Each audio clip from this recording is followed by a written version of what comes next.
बड़ी खबर फलौदी से, जहां पर शिक्षिका ने हेडमास्टर को थप्पड़ जड़ दिया है। हेडमास्टर पुरखा राम को जोरदार थप्पड़ जड़ा है। चलती क्लास में विद्यार्थियों के सामने थप्पड़ मारा है। शिक्षिका ने हेडमास्टर पर छेड़छाड़ का आरोप लगाया है और अभिभावक शिक्षिका के खिलाफ नाराज हुए हैं। विद्यालय के मुख्य द्वार पर ताला लगाकर प्रदर्शन किया गया और पुलिस दोनों पक्षों के बयान लेकर जांच पड़ताल कर रही है। पलीना साथरी राजकीय विद्यालय का ये पूरा मामला बताया जा रहा है। मेरे साथ गलत व्यवहार कर रहा है। मैंने मेरा बचाव किया फिर ये 2 साल हो गए। ये टीचर साथ वाला और ये मिले हुए हैं, सब मुझे धमकियां दे रहे हैं स्कूल में आकर के, तेरे साथ ये कर देंगे वो कर देंगे। और आज आपके साथ कुछ बताओ? आज गलत व्यवहार किया मैंने, मेरा खुद का गलत तरीके से मुझे छुआ, गलत जगह हाथ लगाया, मैंने मेरे खुद का बचाव किया। इस बारे में आप पुलिस को सूचना देंगे? पुलिस आएगी। मुझे बंधक बना लिया आज स्कूल के अंदर ही ताला लगा कर। पानी पीने गए थे तो मैम ने चांटा लगा दिया। किसने लगाया चांटा? मैम ने। किसको लगाया? सर को। तू कितनी पढ़े बेटा? चौथी। उस टाइम सर क्या कर रहे थे? सर हमें पढ़ाने के लिए, पानी पीने के लिए अंदर गए थे।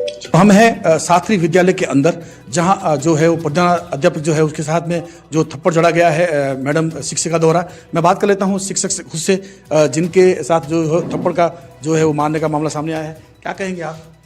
सर मेरे साथ, मैं ऑफिस के अंदर चौक लेने के लिए गया था। मैडम ऑफिस के अंदर बैठी थी। उसने मेरे को बिना पूछे ताछे 2 थप्पड़ मार दी। सर मेरी उसमें कोई गलती नहीं थी। ठीक है सर, मैं बहुत परेशान हूँ। मैं बच्चों को ईमानदारी से पढ़ा रहा हूँ, मैं मेरा काम कर रहा हूँ। मैंने उसको सुबह आते ही कुछ नहीं बोला। वो सुबह आते वो फ़ोन से बात कर रही थी और उसके बाद में बच्चों ने तो क्लास में गई और नए बच्चों को उन्होंने कुछ पढ़ाया। आज सारे दिन से वो इधर उधर घूम रही है, बातें कर रही है और उसने कुछ नहीं किया सर। और मैं मेरे बच्चों को होमवर्क डाल रहा हूँ, मेरा काम कर रहा हूँ और ये बिना फालतू सर मेरे को मतलब परेशान कर रही है। क्या वजह रही इसकी जो आपको थप्पड़ मारा?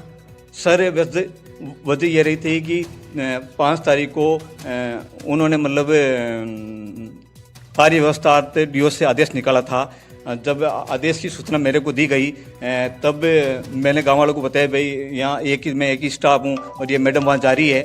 ठीक है, तो गांव वालों ने मिलकर के और डीओ साहब से कह करके वो आदेश को निरस्त करवा दिया था।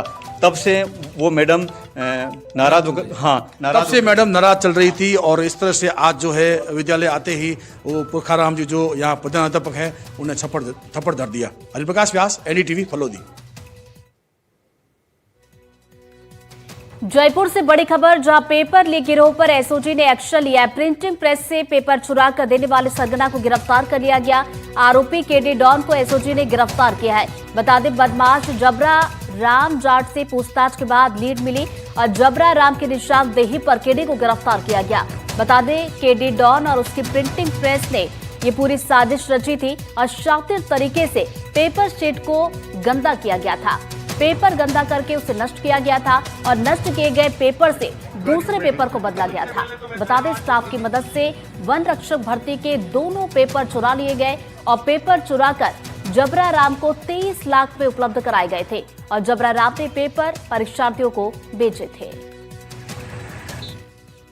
जबरा राम इस पेपर लीक का मुख्य सूत्रधार है कि सारी कार्रवाई इसने पेपर लीक की इसी ने ऑर्गेनाइज करवाई, इसी ने आइडेंटिफाई किया प्रिंटिंग प्रेस, इसी ने समझा कि यहां से पेपर आउट हो सकता है, उस जगह से उसने पेपर आउट करवाया और पेपर आउट करा के उसने काफी सारी जगह, अब हमारे पास में विभिन्न प्रकार के तथ्य आ रहे हैं कि ये सिर्फ बांसवाड़ा और उदयपुर में ही नहीं हुआ, बल्कि भरतपुर, अजमेर, जयपुर, बाड़मेर, इन सभी स्थानों पर यह पेपर आउट कराया गया। अलग अलग इसके जो सहयोगी थे उन सहयोगी के माध्यम से 2022 में वन रक्षक भर्ती परीक्षा हुई थी। ये पेपर भी लीक हुआ था और इस मामले में अभी 5 दिन पहले ही एसओजी की टीम ने 50,000 के इनामी जबरा राम को गिरफ्तार किया था, जो कि मेन किंगपिन था। सबसे पहले इसी के पास पेपर आया था। उसके बाद जब इससे पूछताछ की तो एक और मुख्य आरोपी को पकड़ा है जिसका नाम केडी डॉन है, जो कि मध्य प्रदेश से जिसे पकड़ा है, जो कि रुचि प्रिंटिंग प्रेस में काम करता था। फोर्थ क्लास का यहाँ काम करता है और वहां से इसने पेपर निकाला और वहीं से इसने जबराराम को 23 लाख रुपए में बेच दिया था। फिर उसके बाद जबराराम ने इस पेपर को कई सारे अभ्यर्थियों को और कई सारे गिरोह को बेच दिया था। तो ये माना जा सकता है कि मध्य प्रदेश में रुचि प्रिंटिंग प्रेस पर जिस केडी को पकड़ा है, ये बड़ी सफलता जो है वो मानी जा रही है।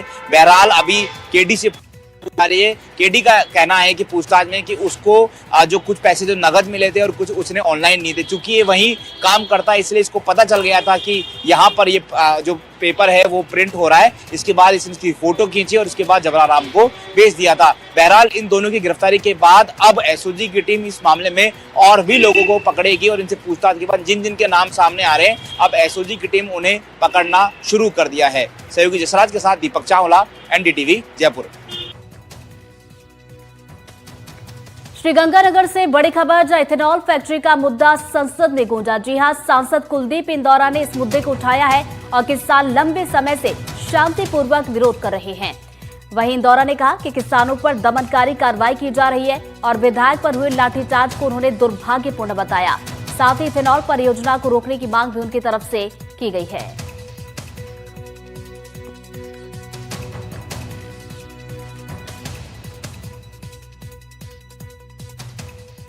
गंगानगर के हनुमानगढ़ टीबी के बारे में जहां एथनॉल प्रोजेक्ट लगाया जा रहा है, यहाँ किसान लंबे समय से आंदोलित है, संघर्ष कर रहा है। किसान संगठन, हमारे वहाँ के विधायक अभिमन्यु पूनिया, जिन पर कल लाठीचार्ज हुआ 10 तारीख को।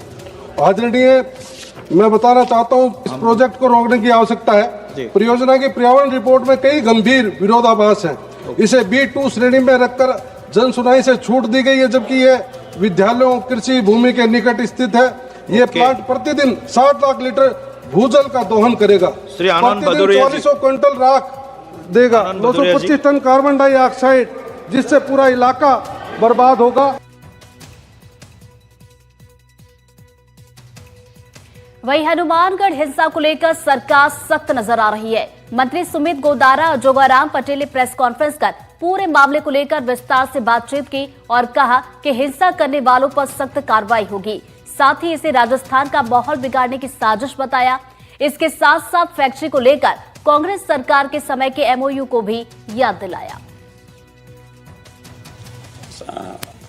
हनुमानगढ़ के टीबी क्षेत्र में इथेनॉल फैक्ट्री चालू करने का कांग्रेस सरकार में 2022 में इसका घोषणा की गई थी। उसमें इथेनॉल प्राइवेट लिमिटेड और कांग्रेस सरकार के बीच में 2022 में तत्कालीन कांग्रेस सरकार के बीच में MOU हुआ और इसकी भूमि का 2023 में औद्योगिक रूपांतरण करा गया, NOC जारी की गई इसके लिए।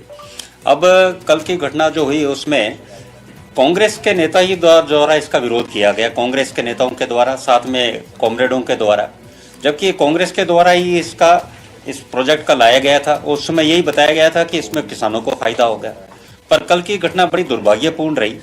उसमें असामाजिक तत्व, लगभग 1000 असामाजिक तत्वों ने जाकर उस फैक्ट्री पर हमला किया और वाहन जलाए उन्होंने, जिसमें कुछ एक पल्लू की थाने की जीप भी थी और वहाँ कंपनी के जो कर्मचारी थे उनके भी वाहन थे और भी एक प्राइवेट वाहन थे, वो जलाए गए। भजन लाल जी का हमेशा किसानों के लिए और बीजेपी का, केंद्र सरकार का हमेशा किसानों को लाभ मिले वो रुक रहा है, पर वो काफ़ी जो कल के आंदोलन में जो इस तरह तथाकथित लोग शामिल हुए, राजस्थान से बाहर से भी कुछ लोग आए जिन्होंने माहौल खराब करने का बीड़ा उठाया और कांग्रेस के विधायक और वहाँ के MP भी वहाँ आए। हम उनसे पूछना चाहते हैं, जब आपके पूर्ववर्ती सरकार मुख्यमंत्री द्वारा ही ये MOU जारी किया गया, आप ही के दौर ने प्रयास किया कि इस तरह के नवाचार राजस्थान में आए, तो आप अब क्यों विरोध कर रहे हैं और किसानों को क्यों गुमराह कर रहे हैं? और जो सख्त कार्रवाई की जा रही है, उनके खिलाफ मुकदमे दर्ज किए जा रहे हैं और हम बिल्कुल सख्त तरीके से कह रहे हैं कि इस तरह कोई जो निवेश कर रहा है और नए नए प्रोजेक्ट लाकर किसानों के लाभ के लिए काम कर रहा है, देखिए इससे किसानों को कितना फायदा मिलेगा। मैं एक और बताऊं कि जैसे बताया कि पेट्रोल मिश्रित करने से बायोफ्यूल तथा पशु चारे के रूप में उपयोग ने कैटल फीड का तो होगा ही होगा, साथ में जो पराली जलती है उसका भी जो सुप्रीम कोर्ट का निर्देश है वो भी रुकेगा। तो इस कार्य को जो भी रोकेगा कानून, हम सरकार बात करने के लिए तैयार है, आज भी बातचीत चल रही है प्रशासन के साथ, पर यदि कोई कानून को हाथ में लेगा उसके खिलाफ सरकार कठोर से कठोर कार्रवाई करे।